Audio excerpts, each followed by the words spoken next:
Tujuan dari pembelajaran ini adalah siswa dapat mendeskripsikan struktur dan fungsi kulit sebagai alat ekspresi. Siswa dapat mendeskripsikan struktur dan fungsi paru-paru sebagai alat ekspresi. Dan siswa dapat mendeskripsikan struktur dan fungsi hati sebagai alat ekspresi. Materi dari pembelajaran ini adalah struktur fungsi kulit, struktur fungsi paru-paru, dan struktur fungsi hati.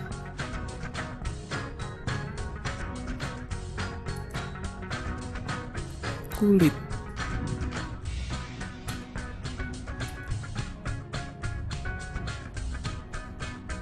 Struktur kulit.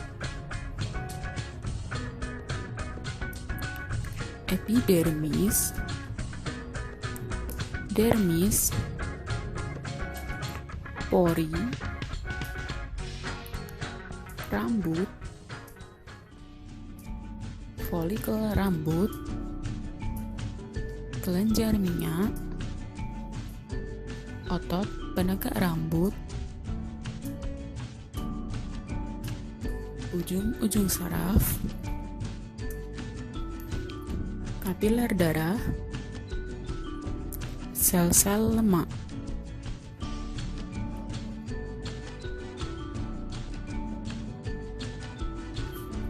Epidermis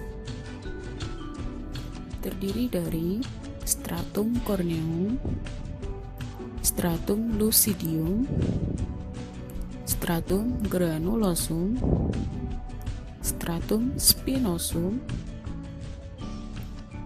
stratum basal, dermis. Sedangkan dermis terdiri atas akar rambut, pembuluh darah, kelenjar keringat, dan kelenjar minyak. Lapisan lemak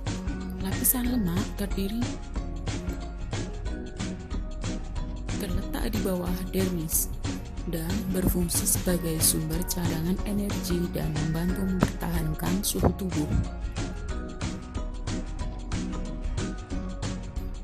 Fungsi kulit melindungi bagian dalam tubuh dari gesekan, kuman, penyinaran, panas, dan zat kimia. Mengatur suhu tubuh, menerima rangsangan dari luar. Fungsi kulit sebagai alat ekskresi yaitu mengeluarkan keringat yang dihasilkan oleh kelenjar keringat. Keringat terdiri dari air, garam atau NaCl, dan urea. Proses berkeringat. Proses pengeluaran keringat diatur oleh hipotalamus atau otak.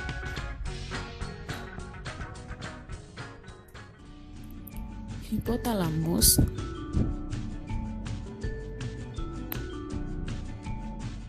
menghasilkan enzim bradikinin yang bekerja mempengaruhi kelenjar keringat.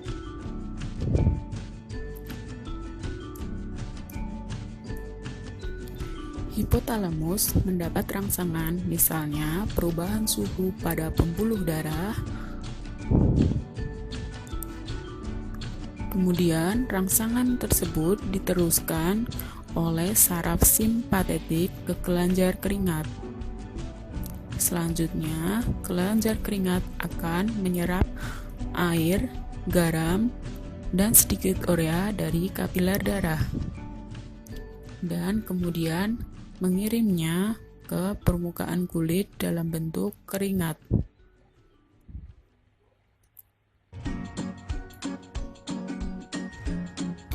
Paru-paru.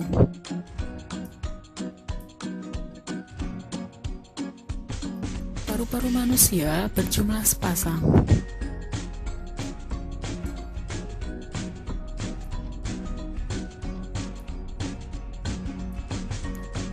oksigen masuk ke dalam tubuh, kemudian keluar berupa CO2 atau karbon dioksida dan H2O atau uap air. Proses pengeluaran CO2 dan H2O dari sel-sel tubuh atau jaringan ke paru-paru ini melalui suatu proses berantai yang disebut dengan pertukaran klorida. Glukosa dan oksigen diubah menjadi karbon dioksida dan air dan energi melalui proses oksidasi dan reduksi.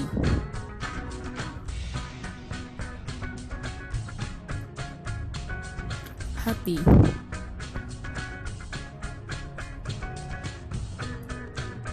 Hati merupakan kelenjar terbesar dalam tubuh manusia, berberat 2 kg yang terletak di rongga perut sebelah kanan di bawah diafragma. Fungsi hati. Hati menghasilkan empedu yang mengandung zat sisa dari perombakan eritrosit di dalam limfa, menyimpan gula dalam bentuk glikogen, tempat pembentukan urea dari amonia, mengatur kadar gula darah, menawarkan racun, dan tempat pembentukan fibrinogen protombin. Sebagai alat ekskresi, hati berfungsi menghasilkan cairan empedu secara terus-menerus. Selain menghasilkan empedu, hati juga berfungsi menyimpan gula dalam bentuk glikogen, menetralkan racun, membentuk dan merombak protein, serta membentuk eritrosit pada janin.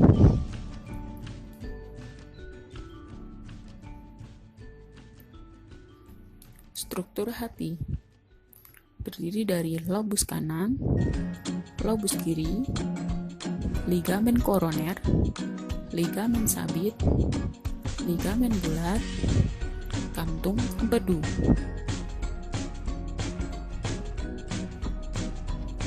Perombakan eritrosit oleh hati. Sel-sel hati yang bertugas merombak eritrosit disebut sel histiosit. Melalui sel tersebut, hemoglobin akan diuraikan menjadi senyawa hemin, zat besi, dan globin.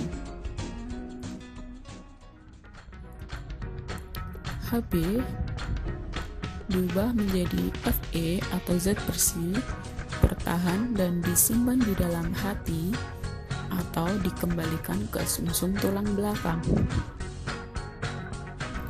Globin digunakan lagi untuk pembentukan eritrosit baru dan metabolisme protein. Di dalam hati, senyawa hemin diubah menjadi zat warna bilirubin.